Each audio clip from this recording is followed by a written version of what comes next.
Hello there, and welcome to my review of Ready Player One by Ernest Cline. This is Ernest's first book. It came out in 2011, and subsequently it's been made into a film by Steven Spielberg. It's actually a really good film, I really enjoyed it. But I really wanted to concentrate on the book in this review, but I will talk about the film later. But the book, I had so much fun with it. Now I describe the book as a sci-fi fantasy like adventure. And on the book it actually says Willy Wonka meets the Matrix, and that's an apt description. I'm not a big reader, so if a book doesn't grab me straight away, it tends to get sort of put down and forgotten, but I couldn't put this down. Now the main plot of the book is there's a virtual world called the Oasis, and people are spending more and more time in this virtual world because the Earth is not doing so well. Most of the natural resources have been exhausted, fossil fuels have been exhausted, energy is in short supply, people are living in really cramped conditions. On the cover of the book you can see where the young lad, the main protagonist in the book, lives. He lives on this sort of caravan site, but the caravan's actually stacked on top of each other. It's like a trailer park on steroids. You can see here in this image here at the back, the artwork, what I'm talking about. And the main protagonist, Percival, well that's his sort of oasis, his name is Percival. He's really not wanted, he lives with his aunt.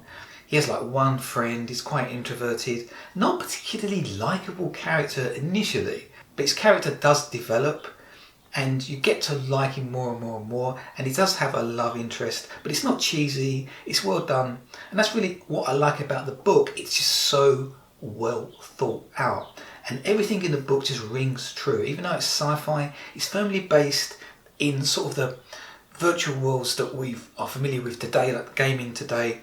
I've got quite a few friends online I play with on a regular basis, and I have met up with some of them in the past, and it is kind of strange because when you talk to them they don't sound right because you're used to talking to them through a microphone. It's really surreal when you meet people, especially if you play with them a lot online, because you really get to know them well. But of course anonymity is really important.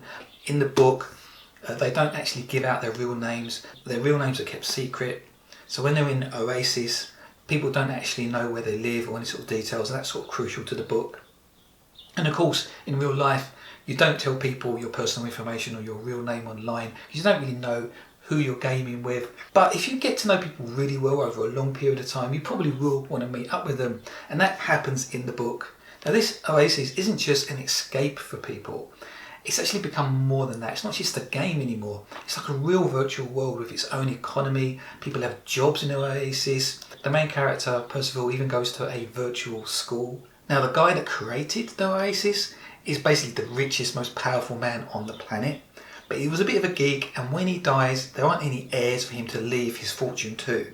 So what he does is he puts an Easter egg in the Oasis. And if you're familiar with computer games, they put Easter eggs in computer games, like little secrets for people to discover. So as you can imagine, everyone on planet Earth is basically looking for this Easter egg. And the people that hunt the eggs, egg hunters, are actually called gunters. Because the guy that created the Oasis grew up in the 80s, the whole world gets obsessed with the 80s because the clues or the riddles that he left behind all relate to the 1980s. So that's where the 80s pop culture comes into it. Because the hardcore gunters literally live and breathe the 1980s. They make it their life's work to study everything from the 1980s, from the sitcoms to films to computer games, pop music, everything they can get their hands on they devour. But as the years go by, nobody can solve the first clue. No one can even get started. There's actually a scoreboard, and if you actually get a clue right you get points, and for years no one even gets on the scoreboard. And of course a lot of people just give up and they move on. They start believing no one's ever going to find the clues or the egg. But one day Percival, this young lad, he figures out the first clue and his name gets on the scoreboard. And of course then the whole world wants to know who this kid is, and everyone gets back into gunting, and the story really takes off from there. And that's really where the Willy Wonka part comes in, because in Willy Wonka obviously there's a young lad, he lives with an extended family, he's poor, and you really root for him, you really want him to find the golden ticket in the Wonka bar. And that's the same with Percival. You start rooting for him and you really want him to solve that first clue. He does have a friend called H, and they are kind of in competition with each other. All the gunters are really in competition. Some of them do clan up, But Percival is a loner, and so are his mate H. So they're friends, but they're still sort of at odds with each other because obviously only one person can win. But of course that does change over time. And of course there's the love interest as well. She comes into it. But then is she really a she? Like, you don't actually really know. Like, and you can be anything you want to be in the Oasis. So just like in the real world, people can pretend online to be whoever they want to be. So there's a certain mystery there as to, you know, how things are going to turn out. Are people really what they appear to be? Now, as I said, I grew up in the 80s, so a lot of the 80s references did directly sort of appeal to me. Like, this book did speak to me on lots of levels. But I don't think that you have to necessarily grow up in the 80s to enjoy this book. It's just a great, fun adventure story. Now, in the book, Ernest does reference some early computer games, and as a kid, I grew up playing computer games. So I know it felt like in the 80s playing all those early arcade games, and it's obvious that Ernest does too. I remember when I went into an arcade as a kid, and you'd have this cacophony of sound from all these different machines, all the lights, all the artwork on the machines. You'd have like the hum of the transformers in the power supplies of the machines. And you'd walk around, it's like an Aladdin's cave. You'd walk around, never know what you was going to find. And as a kid, you didn't have a lot of money. You had like bit pocket money, maybe your paper round money. And so every 10 pence, like every credit you put in the machine counted. So you'd like carefully pick the machine you wanted to play. You'd watch like a hawk, you'd watch other kids playing the machines to pick up every little tip you could so that you could get a better score and play for longer. And some of the old arcade machines have some really good speakers in them. Like some good bass from some of those machines. I remember Defender, this is Defender here. And it was the first game that had sideways scrolling. You see this zigzag line that represents sort of mountains in the background. Now, that's so basic by today's standards. Things have come so far.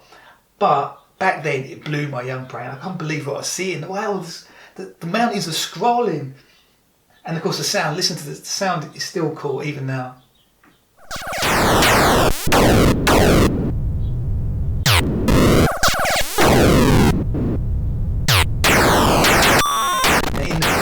Ernest talks about another game by Williams, who also made Defender, called Joust. And that features in the book as well. This is Joust. And also Pacman is referenced in the book as well. Now Pacman, even if you didn't grow up in the 80s, you've probably heard of Pacman. It's a really cool game. I was more into Donkey Kong myself. There would always be a crowd of kids around the Pacman machine, so they were great games. If you got to the latter stages of Pacman, the screen would actually get corrupted because it just ran out of memory. But even on those corrupted screens, you could still get extra points. And that's even in the book as well. So yeah, you can really geek out reading this book.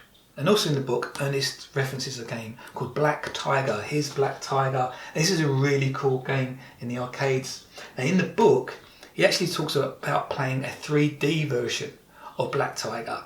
Now that would have been really cool to see in the film, but unfortunately that doesn't happen.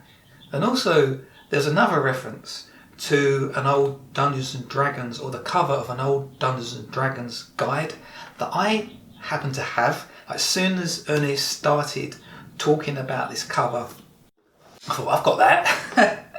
And this is a classic bit of artwork on this guide from the 1980s. And there's actually a key there, and actually you can probably see it here, there's the key there. I've got the artwork up here.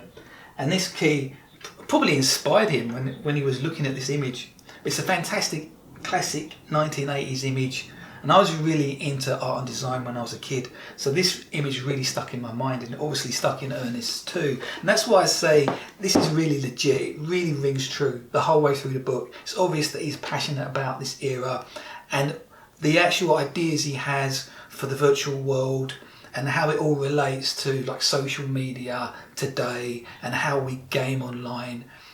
It's like a natural evolution of what happened like today. Even though this was done in 2011, it still rings true. Now when I watched the film, having read the book, I still enjoyed the film. It's very much as you might expect. It's more about the special effects. It's a bit of a roller coaster ride. It hasn't got the depth of the book. But it still was very enjoyable. But I actually prefer the book. Maybe that's because I read it first. I mean, if you watch the film first, then you're going to have all the imagery from the film in your mind. Whereas if you read the book first, it really does engage with your imagination more because you have to come up with all that yourself. But yeah, I thoroughly recommend this book. I hope you give it a go. Okay, so thank you for watching this review, and I'll see you in the next video. Goodbye.